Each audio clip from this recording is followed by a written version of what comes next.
Coba nih, lupain dulu soal jadi jutawan dalam semalam. Hari ini, kita mau bahas bagian paling penting dari investasi kripto yang justru jarang banget diomongin. Bukan soal gimana caranya menang besar, tapi gimana caranya supaya kita nggak kalah telak. Nah, ini dia inti dari semuanya. Kita bakal balik total cara pandang soal kripto yang biasanya kita dengar. Ini bukan melulu soal ngejar untung selangit, tapi lebih ke gimana kita membangun fondasi yang kuat biar bisa tetap bertahan di dalam permainan ini.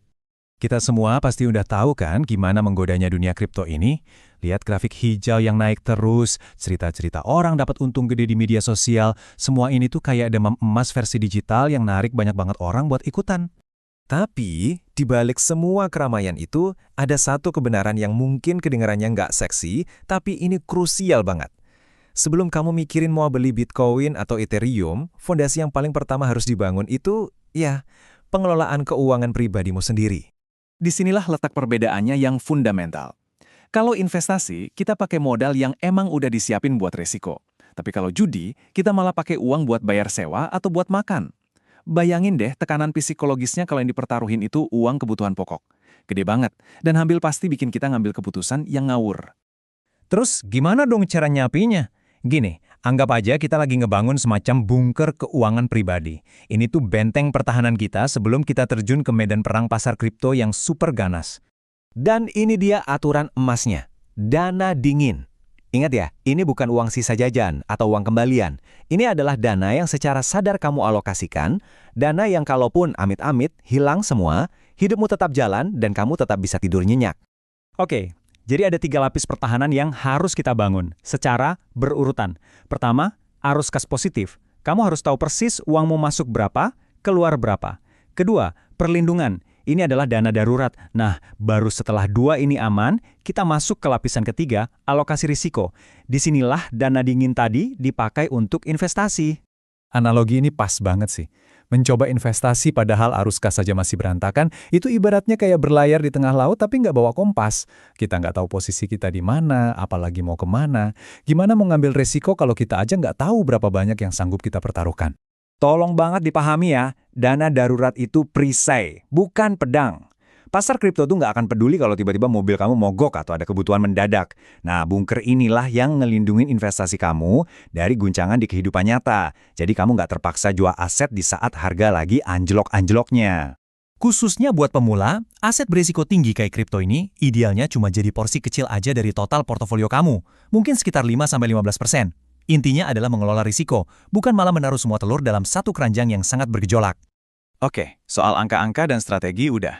Sekarang kita masuk ke pertempuran yang sebenarnya jauh lebih penting. Pertempuran yang terjadi di dalam kepala kita sendiri sebagai investor. Coba deh lihat perbedaannya. Investor yang siap dengan dana dingin, pas pasar turun, dia malah lihat itu sebagai kesempatan buat nyerok. Sementara itu, penjudi yang pakai uang sewa, lihat candle merah dikit aja udah kayak kena serangan jantung. Emosi inilah yang memicu keputusan panik kayak panic sell atau malah ikut-ikutan beli pas harga di puncak karena FOMO. Dan yang bikin lebih menantang, pasar kripto yang buka 24 jam non-stop ini jadi arena yang sempurna buat memperkuat bias-bias psikologis kita. Rasa takut ketinggalan atau FOMO, rasa terlalu percaya diri, sampai kepanikan, semuanya jadi berlipat ganda di pasar yang nggak pernah tidur ini. Jadi yuk kita definisikan ulang apa sih arti sukses di sini. Ini bukan tentang menang cepat dalam satu malam, tapi soal daya tahan jangka panjang. Kita harus bisa bertahan hari ini supaya bisa ikut bertumbuh di kemudian hari. Ini nih, pesan paling pentingnya. Pada akhirnya, yang jadi pemenang itu adalah mereka yang bisa bertahan di pasar selama bertahun-tahun, bukan mereka yang mencoba kaya dalam semalam lalu lenyap. Ketahanan itu sendiri adalah strategi kemenangan yang sesungguhnya. Jadi, investor yang hebat itu sebenarnya bukan penjudi yang paling nekat. Mereka adalah perencana yang paling disiplin. Mereka sadar betul bahwa mereka nggak bisa mengendalikan pasar, tapi mereka bisa dan wajib mengendalikan risiko mereka sendiri.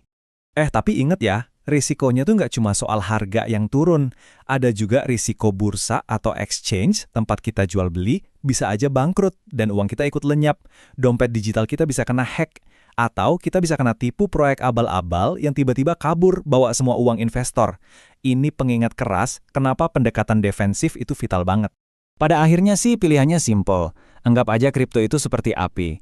Kalau kamu punya persiapan dan disiplin, api itu bisa kamu pakai sebagai alat untuk membangun kekayaan. Tapi kalau enggak, api itu bisa jadi bencana yang membakar habis semuanya. Pilihan ada di tanganmu.